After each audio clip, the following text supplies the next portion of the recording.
सांसद इकरा हसन एक social media post को लेकर चर्चा में आ गई हैं। वायरल पोस्ट में दावा किया गया है कि सांसद इकरा हसन के पास पाकिस्तान से आम की टोकरी आई है।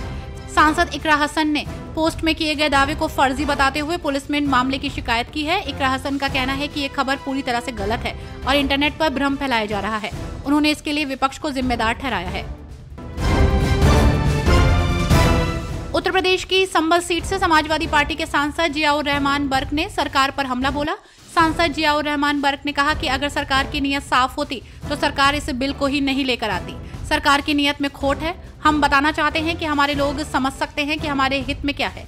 अगर वाकई में आप हमारे हित में बिल लाना चाहते हैं तो पहले मुस्लिम समाज के जिम्मेदार लोगों से बात करते, फिर देखते हैं कि इस बिल में संशोधन करने से क्या फायदा होगा। मोदी सरकार वक्फ से जुड़े दोनों बिल को संसद में पास करने और उसे कानूनी अमली जामा पहनाने में कामयाब रहती है तो सबसे बड़ा असर उत्तर प्रदेश पर पड़ेगा। देश में सबसे ज्यादा वक्फ की संपत्तियां उत्तर प्रदेश में हैं। यूपी में वक्फ बोर्ड शिया और सुन्नी के बीच बटा हुआ है। सुन्नी वक्फ बोर्ड की सबसे ज्यादा संपत्तियां मुरादाबाद में हैं और शिया वक्फ बोर्ड के पास लखनऊ में सबसे अधिक संपत्ति है। यूपी में सबसे अधिक वक्फ संपत्तियां हैं तो उससे जुड़े ढेरों विवाद भी हैं। मोदी सरकार के इस बदलाव के बाद उत्तर प्रदेश में शिया और सुन्नी दोनों ही की वक्फ की संपत्तियों पर असर पड़ेगा। यूपी सरकार में पूर्व मंत्री और बीजेपी नेता मोहसिन रजा ने वक्फ संशोधन बिल का समर्थन किया। उन्होंने कहा कि कांग्रेस की सरकार में वक्फ बोर्ड को भूमाफिया में बदल दिया गया था और इतनी शक्तियां दे दी गईं कि उन्होंने मनचाहे तरीके से जिन संपत्तियों को चाहा वैसे उस पर कब्जा कर लिया। उन्होंने अपनी अदालत लगाना भी शुरू कर दी, जिससे लोगों को परेशानी भी हुई। इसलिए इसमें संशोधन करना जरूरी है। विनेश फोगाट के अयोग्य घोषित होने पर समाजवादी पार्टी की सांसद डिंपल यादव की प्रतिक्रिया सामने आई।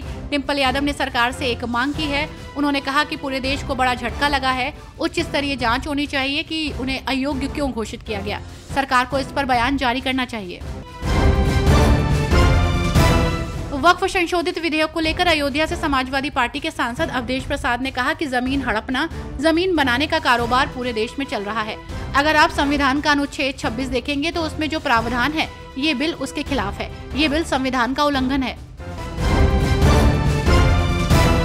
वक्फ संशोधित विधेयक को लेकर सांसदों के हंगामे को लेकर उत्तर प्रदेश के उप मुख्यमंत्री केशव प्रसाद मौर्य ने विपक्ष को एक नसीहत दे डाली।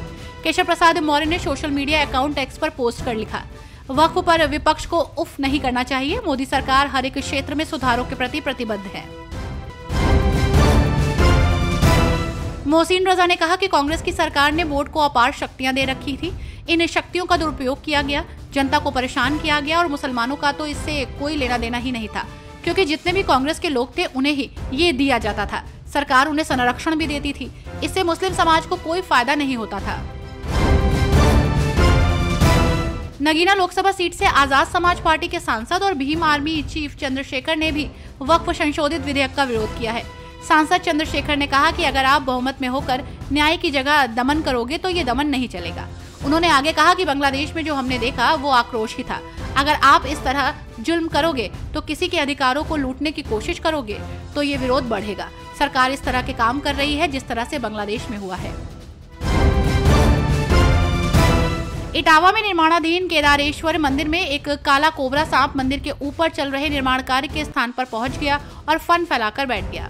वहां काम कर रही लेबर सांप देखकर डर गई, भयभीत हो गई। लेबर ने मंदिर निर्माण का काम रोक दिया। उसके बाद वहां व्यवस्था संभाल रहे व्यवस्थापक नीलेश कुमार ने मंदिर के ऊपर चढ़े कोबरा सांप को रेस्क्यू करवाने के लिए वन विभाग को सूचना दी, जिसके बाद वन विभाग की टीम ने उसे प्राकृतिक आवास में छोड़ दिया।